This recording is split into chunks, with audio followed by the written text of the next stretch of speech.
We're going to be delving into Chapter 33 of the Amulet of Samarkand today. As we move ever closer towards the end of the book, we have 11 chapters left.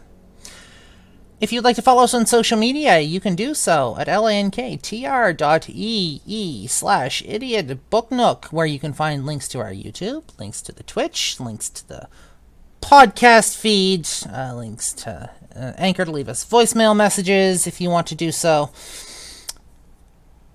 Just all of that glorious, glorious stuff. We're going to be adding Crittershy's links here, hopefully soon.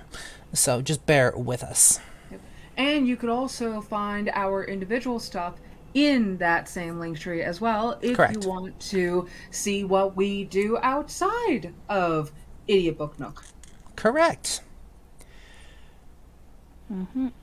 My brain just went blank, apparently. We're reading stuff today. We are reading stuff today. There's all sorts of goodness there. If you can't make the Twitch stream at 9 a.m. on Wednesday mornings, 9 a.m. Mountain Time on Wednesday mornings, you can check out the more cut videos on YouTube, and you can check out the podcast as well.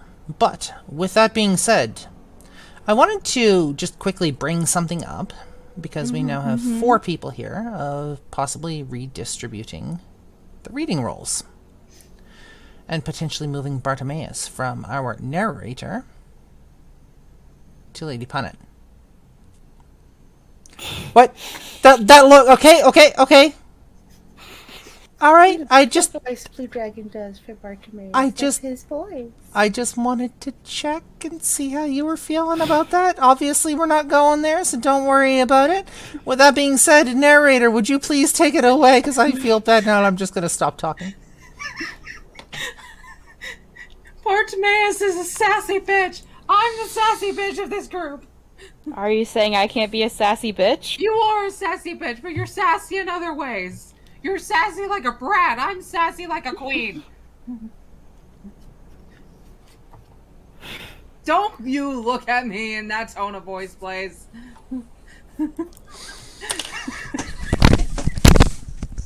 I will be right back. Uh-oh. Oh, shit. Okay, hold up. There goes Nathaniel. Yeah, there goes... And Mr. Underwood, but Mr. Underwood died a few episodes ago, so there's that. But seriously though, I figured, there is only like 10 chapters left. You guys have very much established all the voices. I have no problems doing the filler characters in the meantime. Absolutely. Yeah, get yourself your feet in, just slowly get yourself in the waters of the chaos that is Idiot Book Nook. Yep. All right. Narrator, if you would, please take it away for chapter 33. Okay, you sure you don't need to get up for anything else? Cool. Please take it away for chapter 33, because I don't have anything better to say at the moment. Okay. The Bartimaeus Trilogy, Book 1, The Amulet of Samarkand, written by Jonathan Stroud, narrated by The Reading Dragon, voice acted by The Reading Dragon, Blazewing 2010, Lady Punnet, and Crittershy.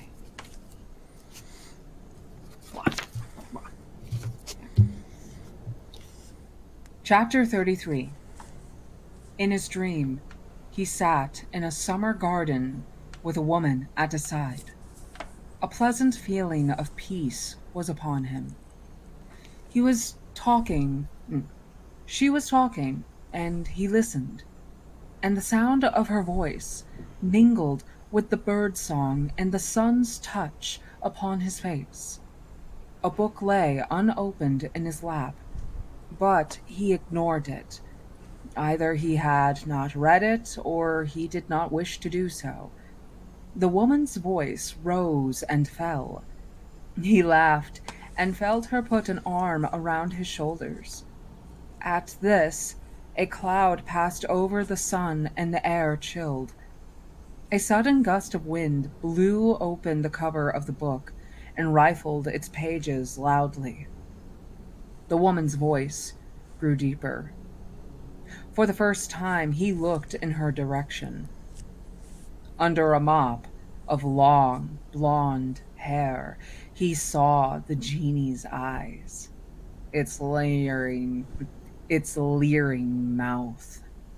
The grip around his shoulders tightened. He was pulled toward his enemy. Its mouth opened. He awoke in a twisted posture, one of his arms raised defensively across his face.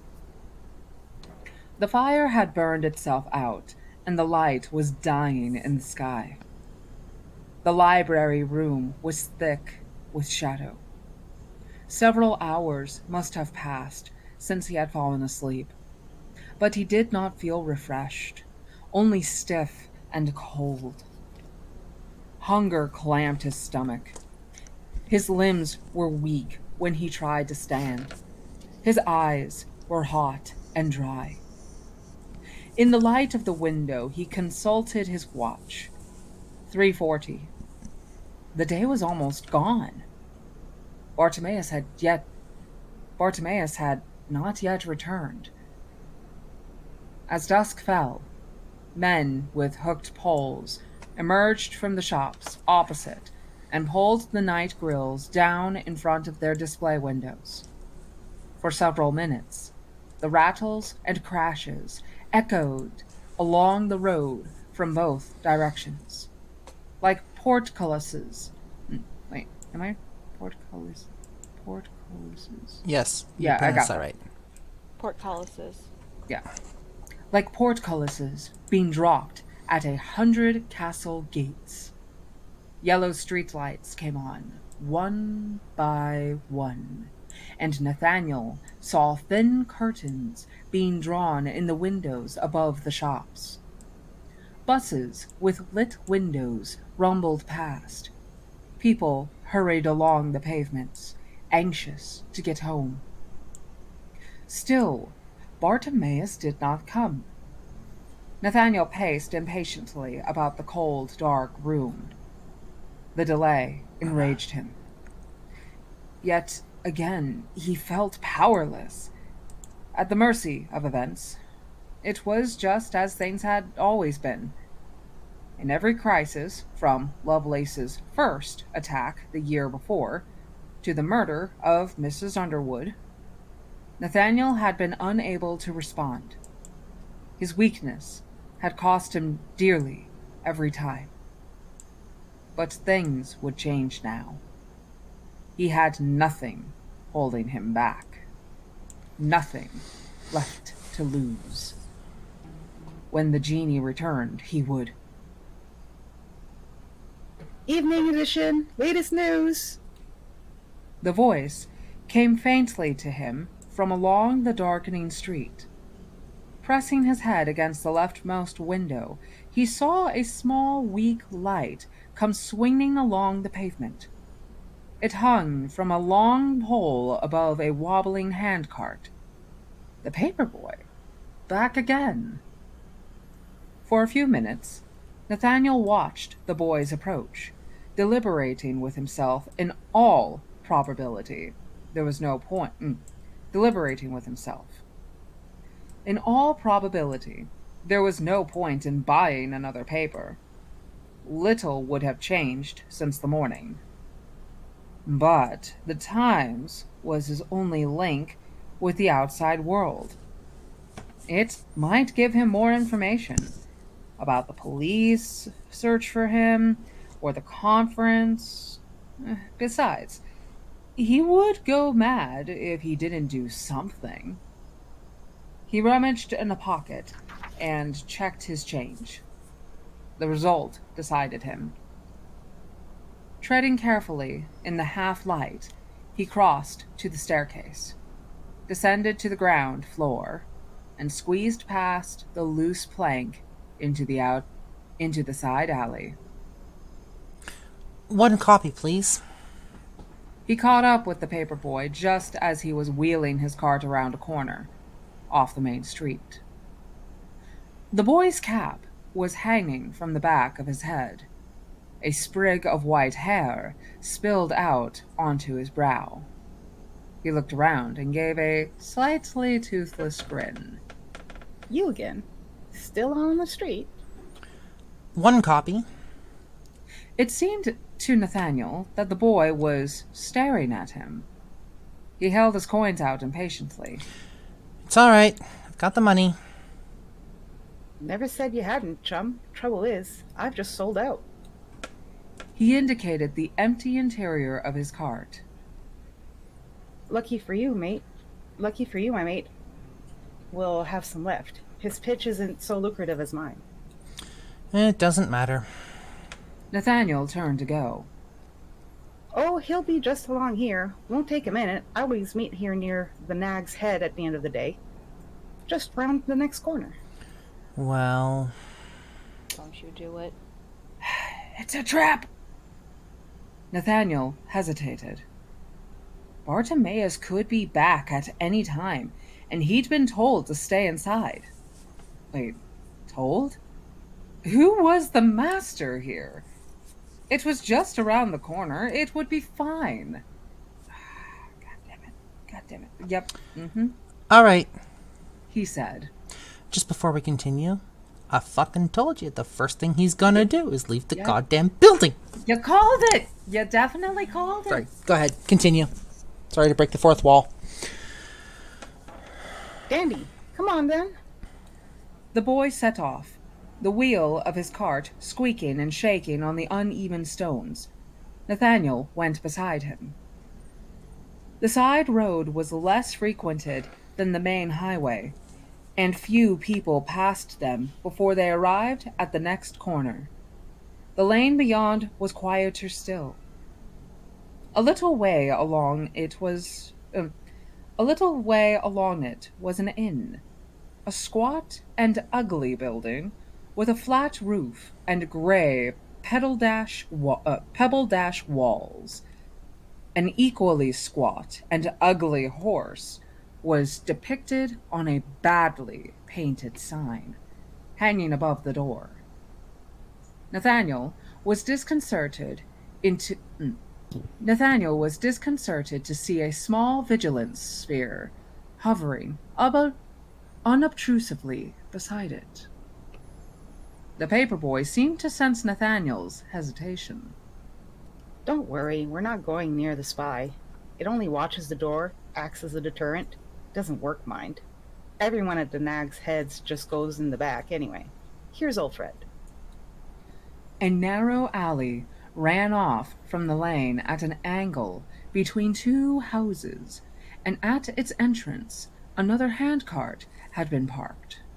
Behind it, in the shadows of the alley, a tall youth wearing a black leather jacket lounged against the wall.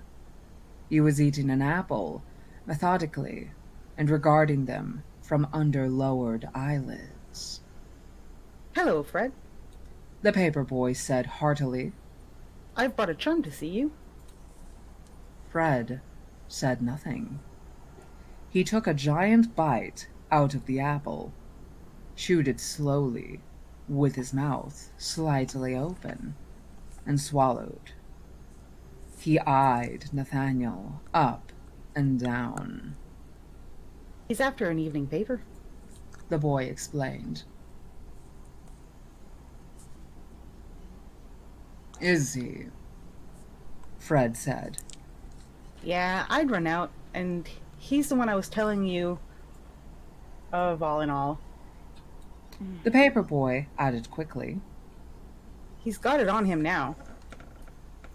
At this, Fred straightened, stretched, tossed the remains of the apple down the alley, and turned to face them.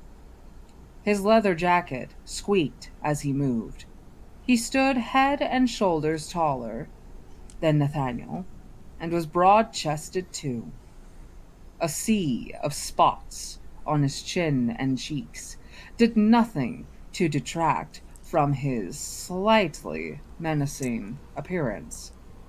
Nathaniel felt a little uneasy, but drew himself up and spoke with as much brusque confidence as he could. Well, do you have one? I don't want to waste my time. Fred looked at him. "I've run out of papers too," he said. Don't worry, I didn't really need it. Nathaniel was only too eager to depart. "Hold on." Fred stretched out a large hand and grabbed him by a sleeve. "No need to run off so quick. It ain't curfew yet." Get off me! Let me go! Nathaniel tried to shake himself free. His voice felt tight and high. The paperboy patted him on the back in a friendly manner. Don't panic. We're not looking for trouble. We don't look like magicians, do we? Well then. We just want to ask you a few questions. Don't we, Fred?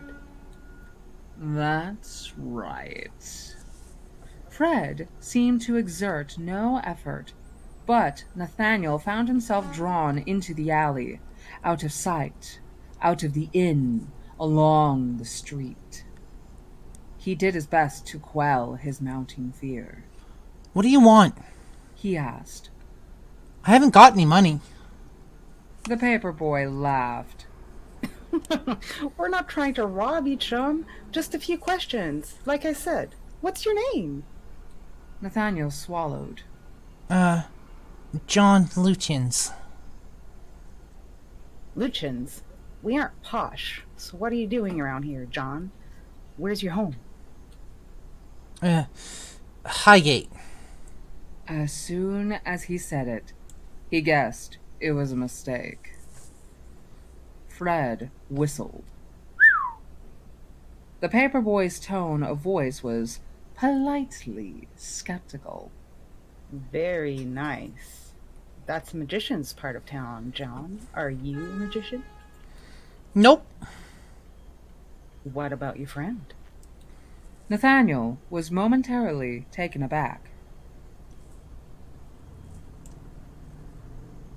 My friend? The good-looking dark kid you were with this morning. Him? Good looking? He's just someone I met. I don't know where he's gone. Where'd you get your new clothes? This was too much for Nathaniel to take. What is this? He snapped. I don't have to answer all this. Leave me alone. A trace of imperiousness had returned to his manner. He had no intention of being interrogated by a pair of commoners. The whole situation was absurd. Simmer down, The paperboy said. We're just interested in you. And in what you've got in your coat. Nathaniel blinked. All he had in his pocket was the scrying glass, and no one had seen him use that, he was sure. He'd only taken it out in the library.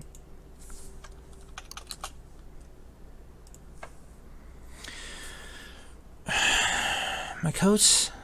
There's nothing on it. Or nothing in it. But there is, Fred said. Stanley knows. Don't you, Stanley? The paperboy nodded. Yep. He's lying if he's seen anything. Oh, I ain't seen it. The boy said. Nathaniel frowned. You're talking nonsense. Let me go, please. This was insufferable. If only Bartimaeus was to hand, he would teach these commoners the meaning of respect. Fred squinted at his watch in the gloom of the alley. Must be getting on to curfew, Stanley. Want me to take it off him? The paperboy sighed. Look, John, He said patiently. we just want to see what it is you've stolen. That's all. We're not cops or magicians, so you don't have to beat about the bush. And who knows? Perhaps we can make it worth your while? What were you going to do with it anyway? Use it? So just show us the object you've got in your left-hand pocket. If not, I'll have to get old Fred to get here to go to work. Nathaniel could see he had no choice. He put his hand in his pocket, drew out the disc, and wordlessly handed it over. The paperboy examined the scrying glass in the light of his lantern, turning it over and over in his hands. "What do you think, Stanley?" Fred asked.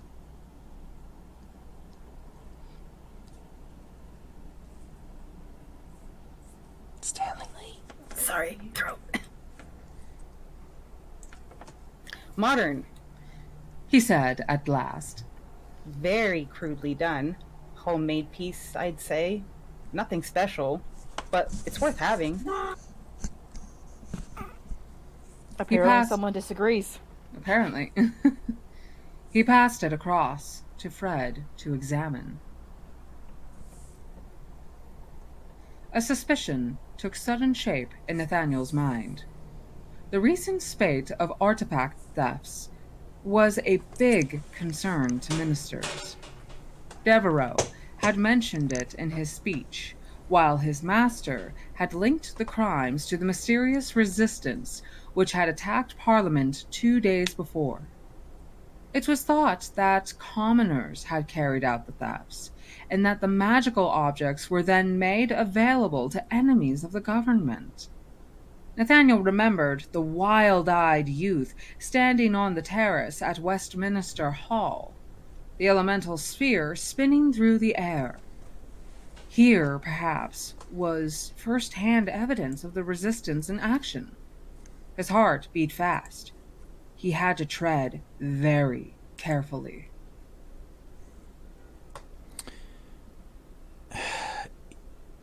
Is it valuable? He said. Yeah, Stanley said. it's useful in the right hands. How'd you get a hold of it? Nathaniel thought fast. You're right. He said. I did steal it. I was in Highgate. I don't live there myself, obviously. And I passed this big house. There was an open window and I saw something shining on the wall just inside. So I nipped in and took it. No one saw me. I just thought I could maybe sell it afterwards, that's all. All things are possible, John. The paperboy said. All things are possible. Do you know what it does? No. It's a magician's divining disc, or a scrying glass, something like that. Nathaniel was gaining confidence now. It was going to be easy enough to fool them. His mouth gaped in what he imagined was a commoner's stupefied amazement. What? Can you see the future in it? Maybe. Can you work it? Stanley spat violently against the wall. You cheeky little sod. I had to punch you hard for that. Nathaniel backtracked in confusion. Sorry, I didn't mean... if it's valuable, do you know anyone who might want to buy it? The thing is, I badly need the cash. Stanley glanced across at Fred, who nodded slowly. Your luck's in. Stanley said, in a chipper tone. Fred's up for it, and I'll always go along with old Fred. We do know someone who might be able to give you a good price, and perhaps help you out if you're down on your luck. Come along with us. We can arrange a meeting. This was interesting, but inconvenient. He couldn't waltz off across London to an unknown rendezvous now. He had already been away from the library too long. Getting to Lovelace's conference was far more important. Besides, he would need Bartimaeus with him if he was to get involved with these criminals. Nathaniel shook his head. I can't come now. He said. Tell me who it is or where I need to go, and I'll meet you there later. The two youths stared at him blankly. Sorry. Stanley said. It's not that sort of meeting, and it's not that sort of someone neither. What have you got to do that's so important anyway? I've got to meet my friend. He cursed silently. Mistake. Fred shifted. His jacket squeaked. Eek. You just said you didn't know where he was. Yes, I need to find him. Stanley looked at his watch. Sorry, John. It's now or never. Your friend can wait. I thought you wanted to sell this thing. I do, but not tonight. I'm really interested in what you suggest. I just can't do it now. Listen, I'll meet you here tomorrow. Same time, same place. He was growing desperate now, speaking too fast. He could sense their mounting suspicion and disbelief. All that mattered was getting away from them as fast as possible. No can do. The paperboy adjusted his cap squarely on his head. I don't think we're going to get any joy here, Fred. What say we head off?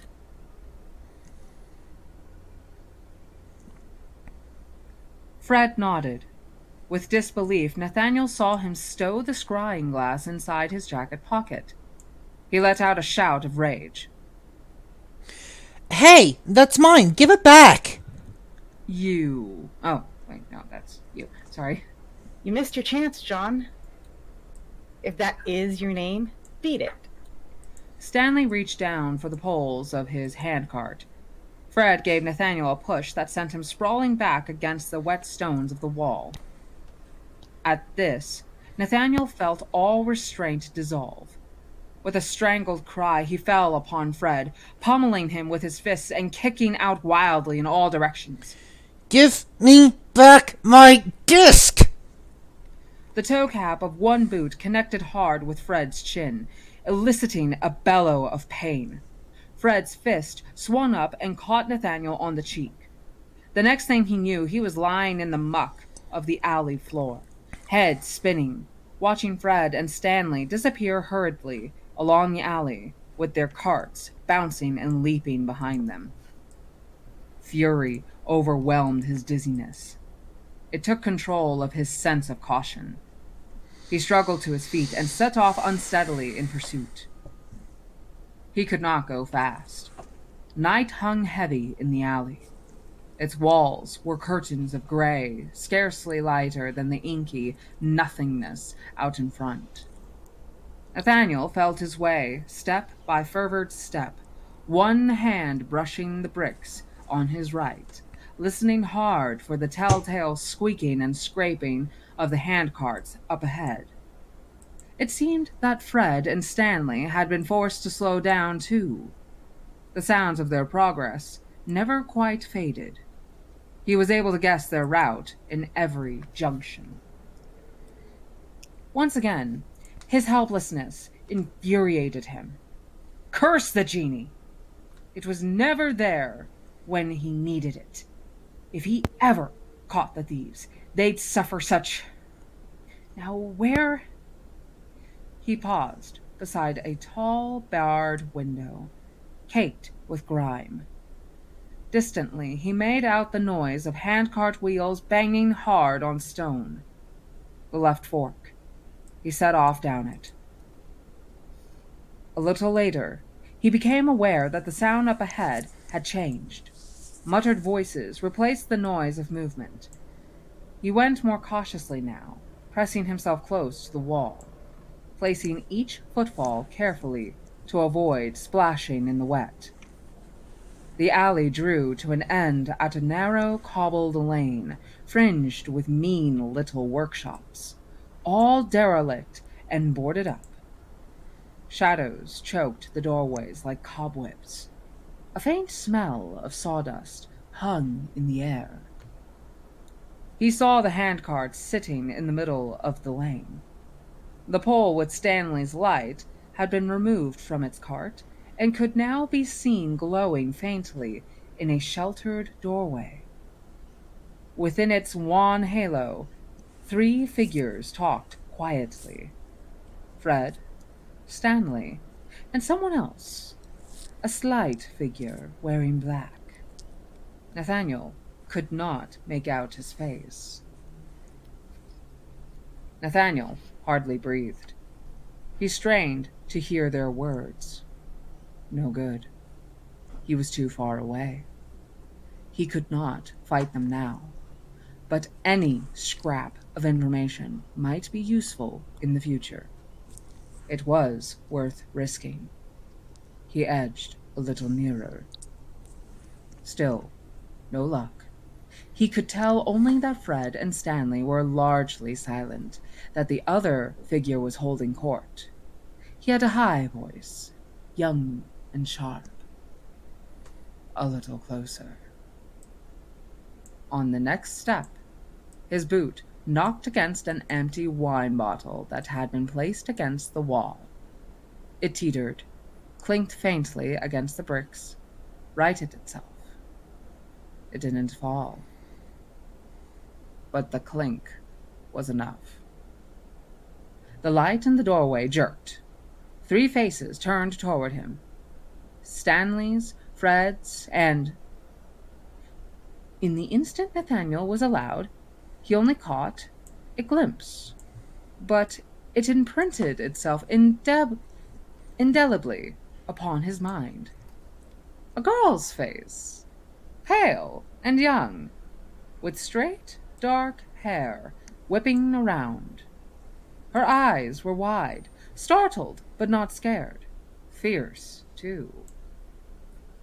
He heard her cry command, saw Fred lunge forward, glimpsed something pale and shiny shoot toward him out of the darkness. Nathaniel ducked frantically and cracked the side of his head against the brickwork of the building. Bile rose to his throat. He saw lights before his eyes. He collapsed in the puddle at the base of the wall. Neither fully unconscious nor awake, he lay motionless, eyes closed, body relaxed, dimly aware of his surroundings. Pattering footsteps came close. A metal scraping sounded. Leather squeaked. He sensed a presence near him.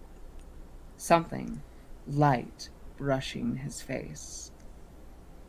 You missed him. He's out, but alive. A female voice. I can cut his throat for you, kitty. Fred speaking.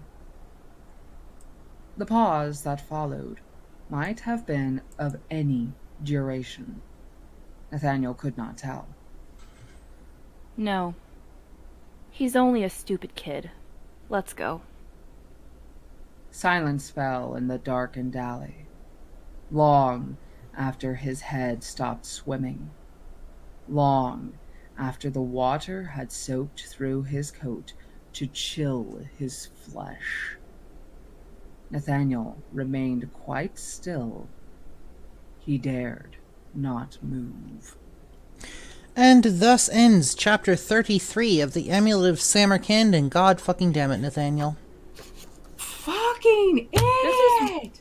He just can't help himself. No. See, this is more proof that he's on his way to become the next Lovelace because of how reckless he is. Yep. He thought that just because he was better than Bartimaeus that he didn't have to listen, even though he knows that he is currently being chased down by the police, by Lovelace. That he didn't find it suspicious that apparently this kid who was selling papers suddenly ran out of papers. Yeah.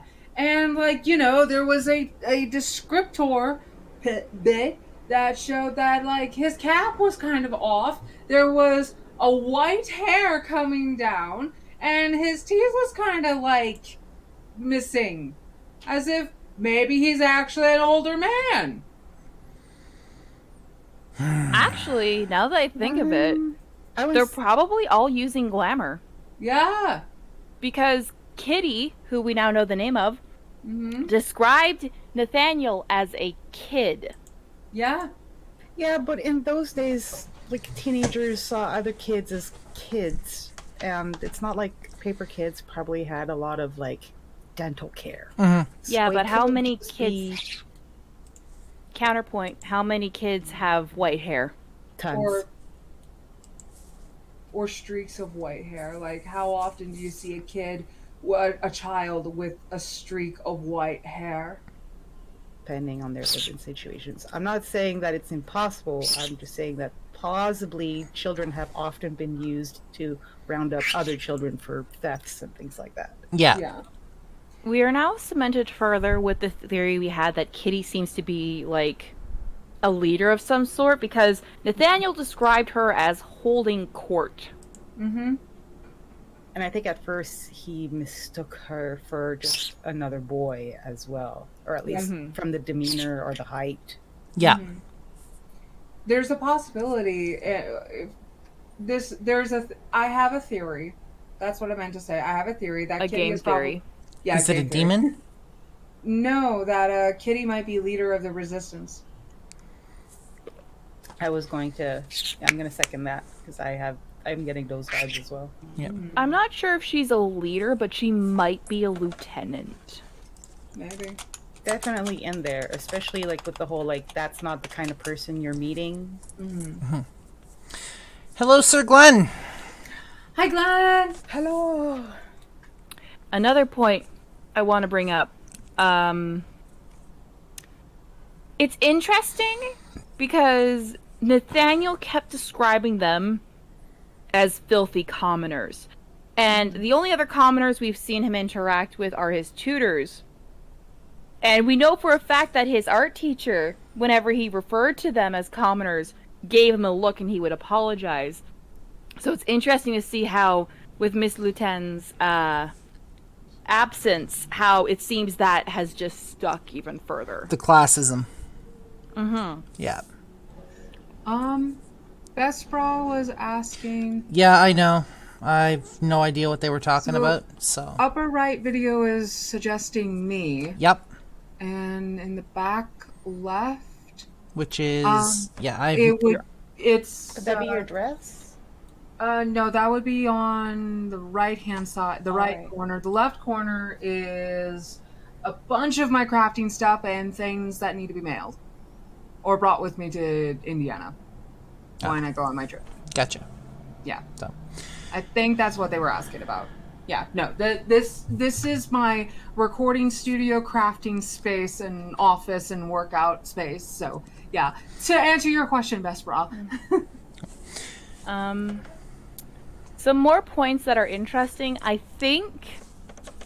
So we now know for sure that there's one kid that can sense magical artifacts. Mm-hmm. Perhaps it looks like it's similar to like the detect magic spell, though, that they can't tell how powerful they are. Right. And there's definitely like he could tell that there was either something particular or something off about like his good-looking past. Mm-hmm. Yeah. I mean, in fairness, in the first few chapters, he did kind of run into him. Oh yeah. Oh wait. Oh. They might have recognized him. They might have recognized Bartimaeus. Oh, because Bartimaeus took on a repeat form. Fuck. Uh-oh. But wouldn't Bartimaeus have recognized? No, wait, it was dark. Yeah, it was dark out the first time that he ran into that group. And there's so much has happened since that Bartimaeus probably, the only thing that stuck with him was the girl. Mm-hmm. And the two giant boys. One of them probably Fred, but, it was also dark, so he probably doesn't really remember all of Fred's features, just primarily the girl that was running the whole thing. Yeah. Because the girl is the outlier of the group. Outliner. There we go. Thank you. But yeah, so they know, though, that Bartimaeus is... Well, I mean, we haven't seen any other magicians, like, shapeshift, so they probably think for sure that Bartimaeus is a demon. Mm-hmm. And Nathaniel might have gotten away with the whole, like, oh no, I just, like, met him today. We've been hanging out because homeless kids. Yeah. If he didn't start getting cocky. Circle on Attack, thank you for the follow. Thank you. Thank you. Quack. But yeah, no. So Nathaniel got cocky. He thought that he knew better. He doesn't. Mm-mm. Nathaniel is an excellent example of a high intelligence, low wisdom type of character. Oh, yeah. And it's not even just because, well, a good portion of it is because he's 12 years old. He doesn't have the experience to have the wisdom. But it's also because of his own hubris. So, with all my characters that I make, Don't forget I his always upbringing. give... And his upbringing. But a good so here's a personal example for me. With all of my characters, whenever I make them, I try to give them a main virtue and a main sin. So, for example, with Briar, her main virtue is her loyalty to her family and to others. But she actually has two main sins. One being her pride, and the other that's kind of showing through once in a while, depending on the button you push, is wrath. Like, she can be like the most bubbly, happy-go-lucky, like, yeah, let's do this is gonna be awesome, but you say like one thing that's even remotely negative about her family, or the one time another player character called her a bitch before her morning coffee. Briar literally took a plate and attempted to chuck it at his head. Yep. And that's recorded. Yep. That is recorded. But yeah, so with Nathaniel, his hubris is his pride.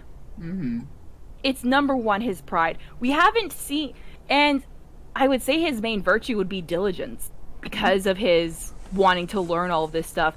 But the downside is diligence and pride do not go together well. No. Because there's a difference between taking pride in your work and having that pride consume you. Yeah. Because with diligence and pride comes recklessness. And arrogance. And arrogance. Just before which is what we're seeing a lot of with Nathaniel. Yeah. Just before we continue, Sir Glenn, happy birthday! Happy birthday! Sorry. 29 years old. So, Glenn, if you're in the chat still, how does it feel to be 1 year away from getting your dirty 30? I'm 2 months away from my dirty 30, thank you very much. Do you have plans for your dirty 30? Yes and no. We're still cementing them out. Glenn says old. Mood. Much mood. I don't really have anything for this chapter. Yeah. You guys pretty much hashed out all those points. Well, so there is another, so going on with the same thing like hubris is, Bartimaeus, for all we've seen, hasn't really displayed full on what his cardinal sin could be. For a demon, that's weird. Like, yeah, we've seen, oh yeah, he can get annoyed, oh yeah, he has some anger problems, but I haven't been able to pinpoint, like, anything outside him being, like, tired. He's basically tired big brother. He's a tired big brother. I haven't been able to pinpoint, like, a cardinal sin for him. Like Lovelace, pride, Underwood, pride and wrath. Mrs. Underwood, I would go with Mrs. Underwood. I think it would be naivety. I would actually argue that Bartimaeus has shown his sin in spades up to this point, and that he can't open his mouth without showing it. Arrogance. Oh, yeah. Yeah. Arrogance. I would like to play devil's advocate yet again, that there's a difference between being arrogant and being confident in your skills. Yeah. Tell me Bartimaeus is not arrogant as fuck. I'm not saying he's not arrogant as fuck. I'm saying that at the very least he's able, unlike with Nathaniel right now, he is able to back up that arrogance with skill. Yes, he's able to put his money where his mouth is. Yes, but he's still arrogant. Oh yeah. Oh yeah, no doubt. Oh yeah. I was just thinking of like the 7 cardinal sins. Because I remember those best because It's not because of church. It's because of Full Metal Alchemist. Yeah. Yeah. I kind of figured because, like, the way that you were describing these cardinal sins as personality traits. Yeah, that I got that feel too. But at first I thought it was just me positing on my own.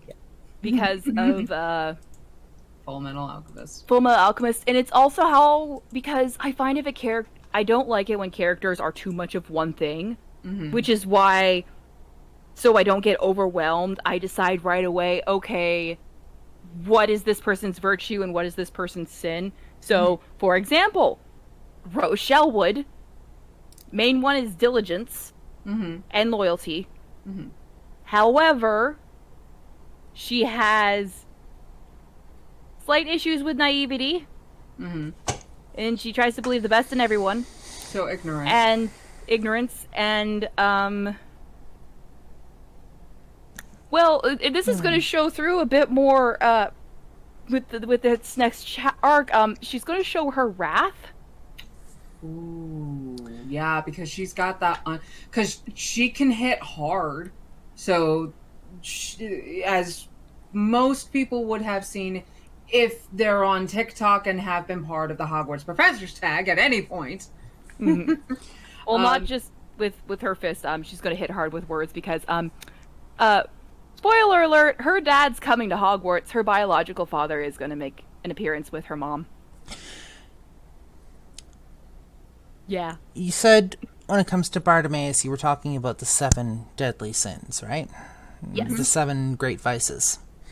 Yeah. There are 2 that could theoretically fit with Bartimaeus, both of which he has shown at one point or another. Ooh. The first is wrath. Yeah. He is shown to be wrathful and seek vengeance if he feels slighted. And the one that I think actually fits him out of the 7 deadly sins, pride. Yeah, I definitely see pride. The thing is, and I think this is true because Bartimaeus has pointed this out about a lot of magicians, is often their pride is their downfall. Yes. Oh, yeah. Like, we have not seen a single magician that isn't full of themselves. Oh, yeah. Well, I mean, they've been basically portrayed as, like, inherently selfish.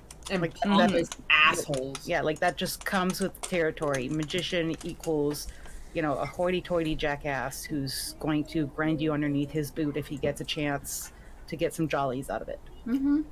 Like, even at the Parliament party, the young apprentices, the young girls they were discussing, like, it was giving me high school clique vibes. Oh, yeah. Which is like, they're 12. I shouldn't be getting that feeling from 12-year-olds. Really? Like, I avoided it. I avoided cliques a lot in elementary school because I was the weird kid. Fair. So I was the one that was bullied a lot. Whoa. Same. So I hung out with, like, the younger grades. What? You have an I connected the dots look. And Sharing it wisdom. theoretically fits. So, on a whim, I went On a looking whim. up the name Bartimaeus. Bartimaeus is a name displayed in a fairly prominent religious text. The Bible. Makes sense. He was the son of Timaeus. He was a blind beggar who was healed by Christ himself. Right? And then later he is called by Jesus. Yada yada. However,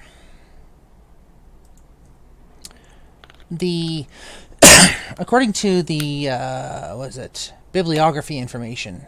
Wait, Bartimaeus was the blind beggar? Yes, Bartimaeus Apparently. was the blind beggar. Oh my fuck. So I'm just going to read this out here. This is straight from, apparently the Bible has a fandom page.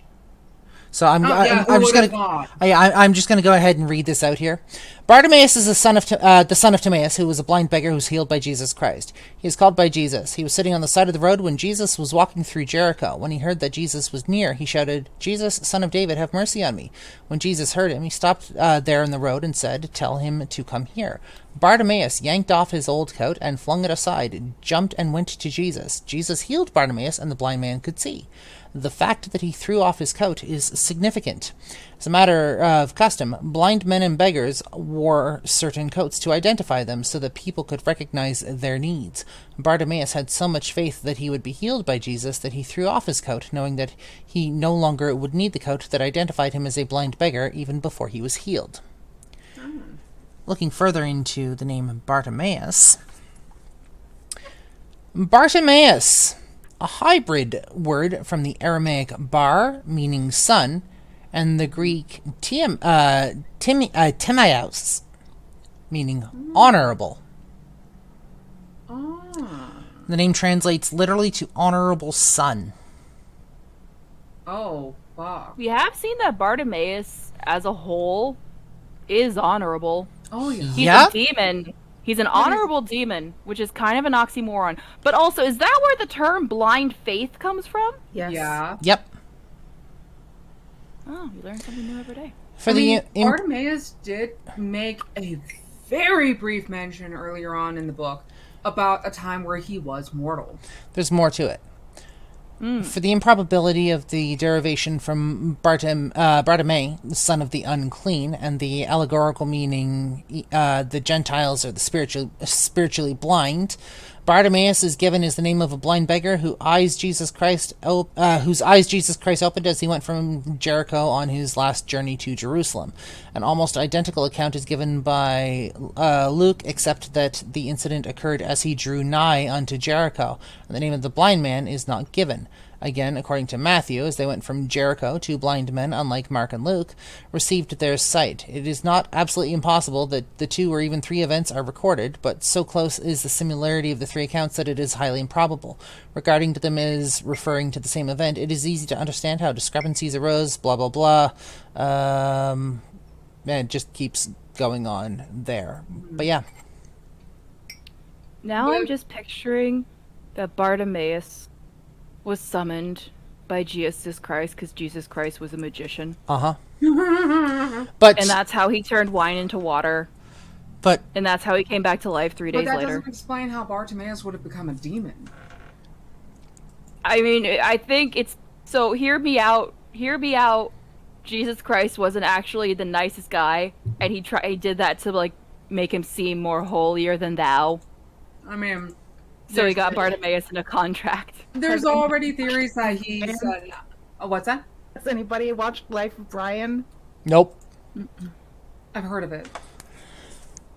Okay, well, essentially it's a spoof on the story of Jesus Christ, but it's Life of Brian, and some leper comes complaining that he got cured by Jesus, and now he's got no income because he can't be a leper and receive donations.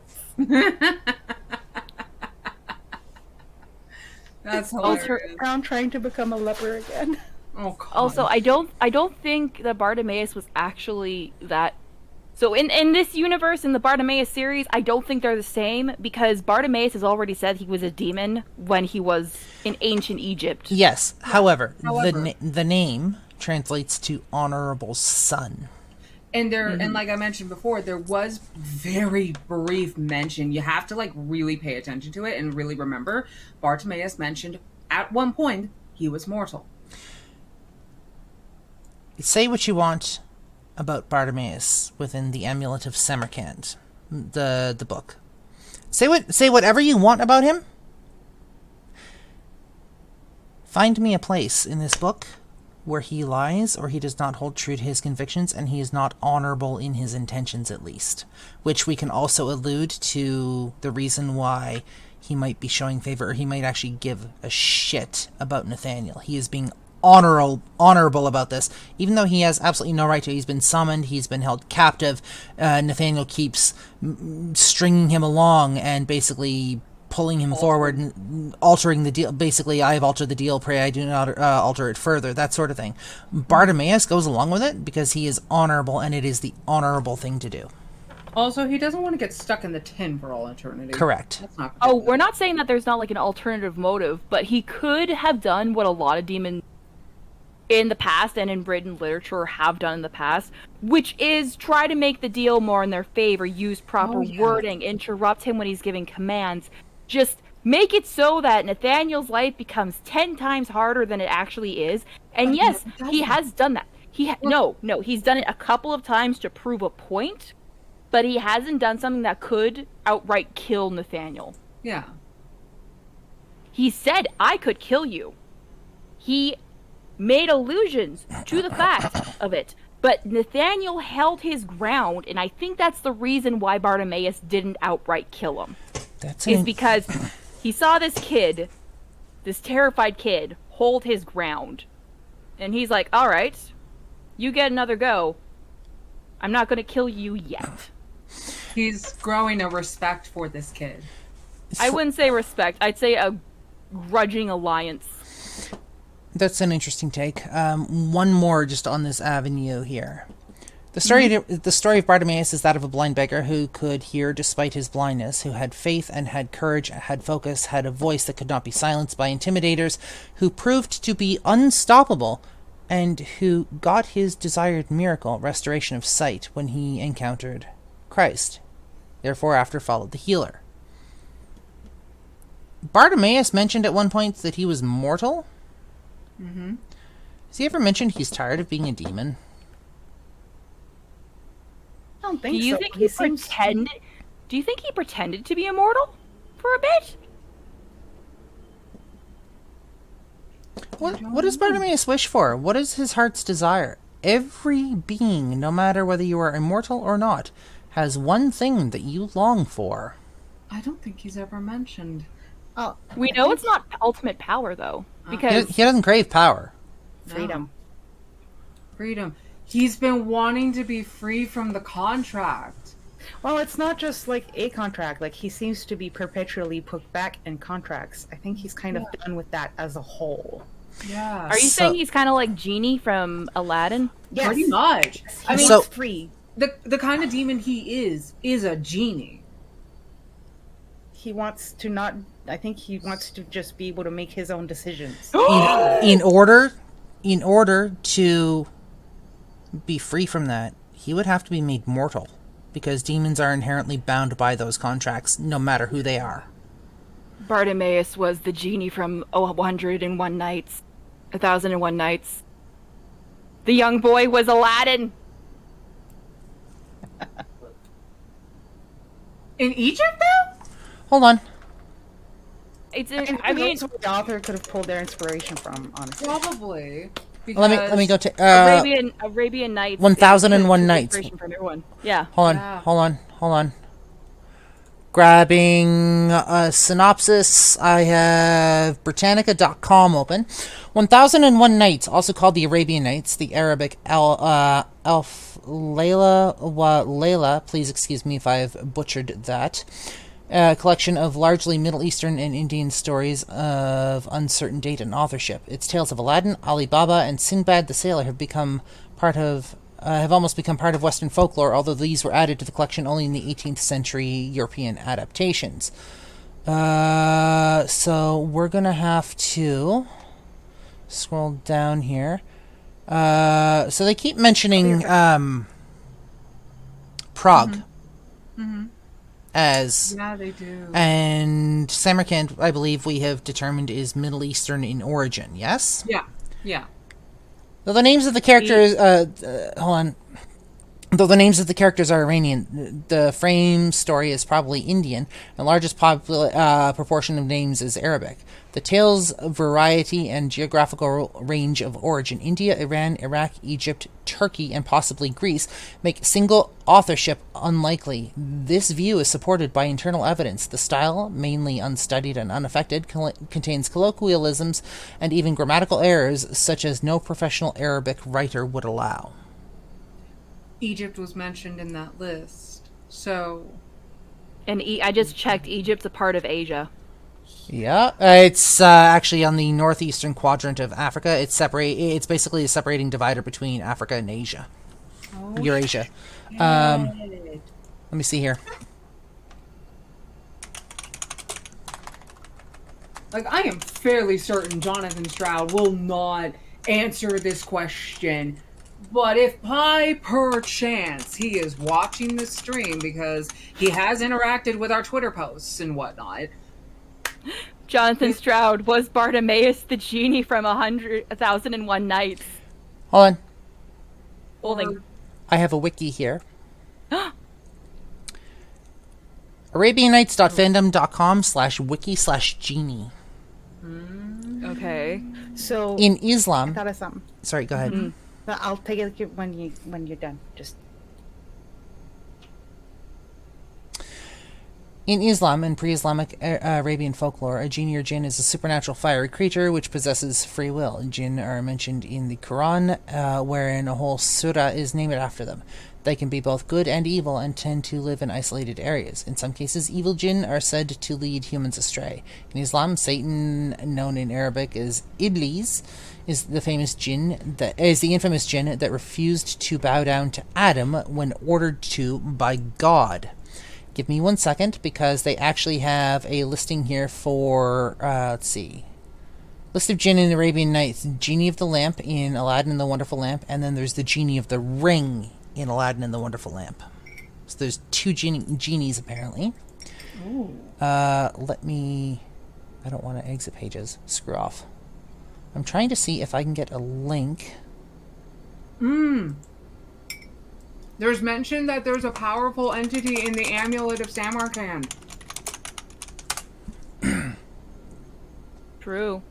So, what if that's another genie? Genie of the Amulet. I mean, there's an imp stuck in a mirror, so... Yeah. If you can stick an imp in a piece of copper. Fairy book. Polished copper. I don't know if we actually have a name. I don't think though. I don't think there's many names when it comes to that kind of stuff. It's very name I think of it's the creature.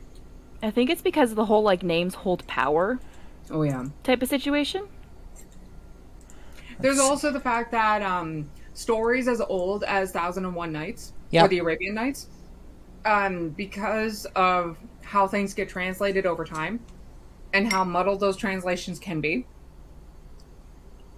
there might be a loss of translation. It's kind of like how during some of the recent Bible renditions, they changed instead of saying like the I hate saying this term, but originally there was no faggot in the Bible. It was for pedophiles. The video game Sonic and the Secret Rings is heavily based on the story of Aladdin, and both genies appear in the story. The Genie of the Lamp is the main antagonist, known in the game as Erazor Jinn, and the Genie of the Ring, known in the game as Shara, appears as Sonic's sidekick and guide throughout the game. Looking... I have the actual story here. You know, this story might be an interesting go-through. But I was thinking, since he mentioned Bartimaeus was quite clear yet not, like purposefully so almost, it seemed, when he was describing what the amulet could do. Sorry, guys. Loud noises! Sorry, give I it think it was a phone call. Yeah, probably. But did you find anything else, Blaze? I'm looking here. I'm Okay. looking. Just bear with me. Just keep going. All right. So since we were determining that we know Bartimaeus during ancient Egypt times was a jinn, and we continue with this theory of what if he was possibly either the jinn from the lamp or the jinn from the ring. Or when he was mortal, the blind beggar from the Bible. Well, here's what I'm thinking. Because we know... Okay, this is like the Disney version. I never read the 1001 Nights, so I don't know if this is all true. But if Aladdin wished for the genie to become mortal, who's to say that when Bartimaeus eventually died of old age or whatever, who's to say he didn't just become a demon again? Well, here's the funny thing about these stories, these older stories and mythologies and lore tales that we have. You go back. One of the things I found in, I think it was second year university, I was doing a thing on the Great Floods for a class. I can't remember what class it was. It might have been classical literature or some shit. But you go back far enough, and all of these tales, they start to blend together. A lot of cultures share a lot of this same lore. They claim it as their own, and they claim it as, we are the original. But they do originally come... same thing. It's basically a remix of exactly the same thing. So there's nothing to state that, the Bartimaeus in the Bible couldn't be, Genie of the Lamp. It's kind of like... This is kind of a decent example how it's universally accepted that foxes are, like, spirits of cunning and tricksters. Like, if you look, like, wherever foxes are in the world, it is genuinely the same that for animal symbolism, they're tricksters, they're cunning, and they're sly. Yep. That's just universally accepted. So I just had a thought. What's your thought? So you know how for the Arabian Nights, 1001 Nights, and what have you, how it's basically a conglomeration of stories traveling throughout Middle Eastern Europe and whatnot. Yes. What else has a whole bunch of tales traveling throughout that roughly the same area? The fucking Bible. I want to say going to Jerusalem. Oh, okay. I was going to say the Grimm tales. That too, but the Brothers Grimm tales does roughly the same thing, but in like Western Europe. Mm-hmm. It makes me wonder, like, how many of these things Bartimaeus could have been from. Mm-hmm. Like for example, like when they were doing the Lemon Crusades or the Crusades with King Arthur and the Round Table, like, were the dragons just demons? What did Merlin have a demon? Did Bartimaeus know Merlin? No, Merlin was the son of a demon. In the original? Very original. He was named as a son of a demon. He was birthed from the joining of a demon and a human woman. A demon man. Are you saying he was the Antichrist? He was, depending on the lore, he was supposed to be, but because of the human side of him being more prominent and the upbringing that he had, he used his demonic powers for good. Or at least tried to. Okay. Depending on what lore you're going with. But no, Merlin is the son of a human mother and a demonic father. Okay.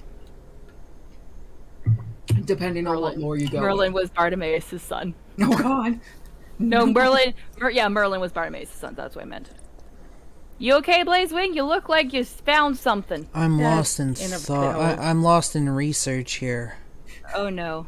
But, I was sorry about that call, guys. No, you're good. Okay, it happens. Happen and I have to pick up. Yeah, you're good.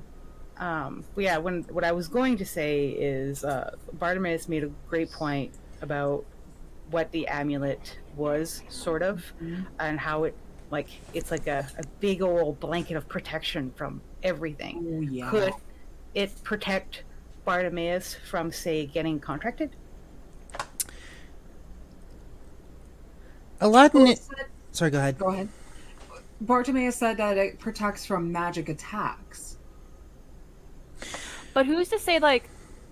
I mean, if you consider something an attack, would the amulet protect you? Like say, for example, vicious mockery. Oh, yeah. Technically, it's just psychic damage with words. If you consider that an attack, would it stop it? If he considered and contracts hurt. It hurts when you're summoned. So I wonder if that would be considered an attack, and if he wore the amulet, if it would stop contracts from occurring. Question. Do you guys have the stream pulled up? Yeah. One moment. I do still have it pulled up. Okay. Like, there's a little bit of delay on my end, but I got mine pulled up. There's always like a 10 to 30 second delay. So you guys are gonna wait for this, but I'm vicious waiting. mockery. Wait for it.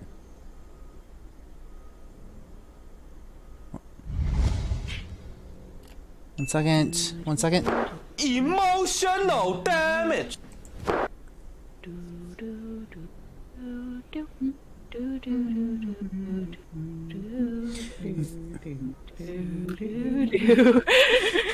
Vicious mockery in a nutshell. Emotional damage. Yeah. Yep. Yep, Yeah. that's completely true. So, Aladdin and His Wonderful Lamp is a 2-reel animated cartoon short subject in Popeye Color Specials series, produced in Technicolor and released to theaters on April 7th, 1939, by Paramount Pictures. Right. It was produced by Max Fleischer and directed by Dave Fleischer for Fleischer Studios, Inc., with David Tendler serving as head animator and music being supervised by Sammy Timberg. The voice of Popeye is performed by Jack Mercer, with additional voices by Margie Hines as Olive Oil and Carol Meyer as the evil Wazir. Is Jack Mercer related to Matthew Mercer? I was just thinking that. I don't know. Here's the reason I'm bringing this up. The plot. This short features Olive as a screenwriter for Surprise Pictures, working on a treatment of the story of Aladdin that will feature herself as the beautiful princess and Popeye as Aladdin.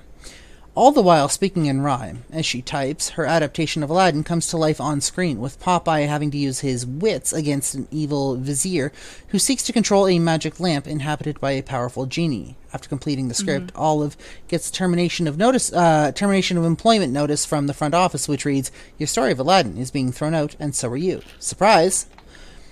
As in so many Popeye cartoons, many of the gags are conveyed using dialogue. As Princess Olive awaits Popeye/Aladdin's declaration of love, he turns to the camera and remarks, "I don't know what to say. I've never made love in Technicolor before." During the cinematic battle between Aladdin and the Vizier, Olive screams out, "Help, Popeye! I mean Aladdin! Save me!"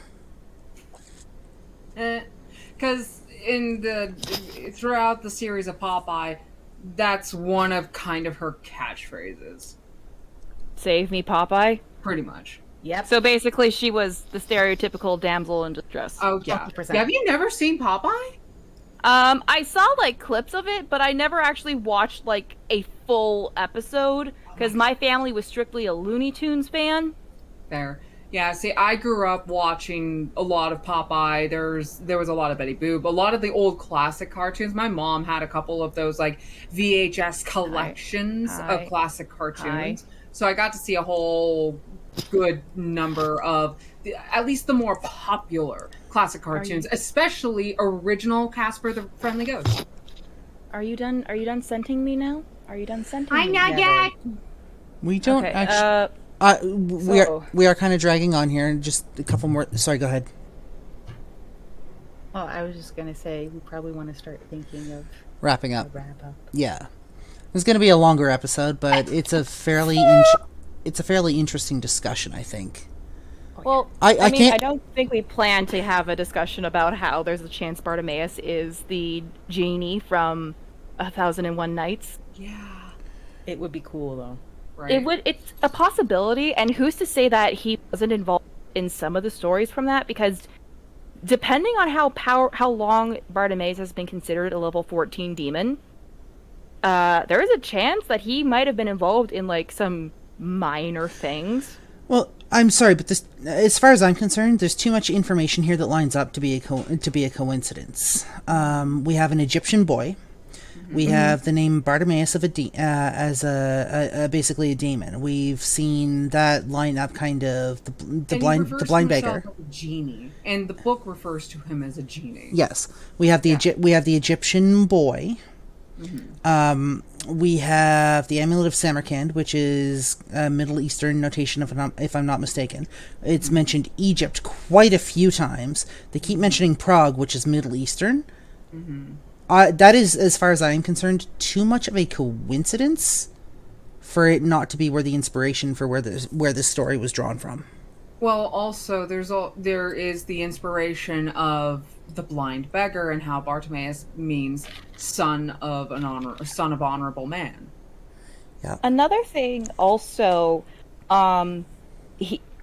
the author, Jonathan Stroud, would be well within his right to include that in the story because of the fact that a 1001 Nights and the Bible now fall technically under public domain. They are both public domain. They have been under public domain now for quite a while.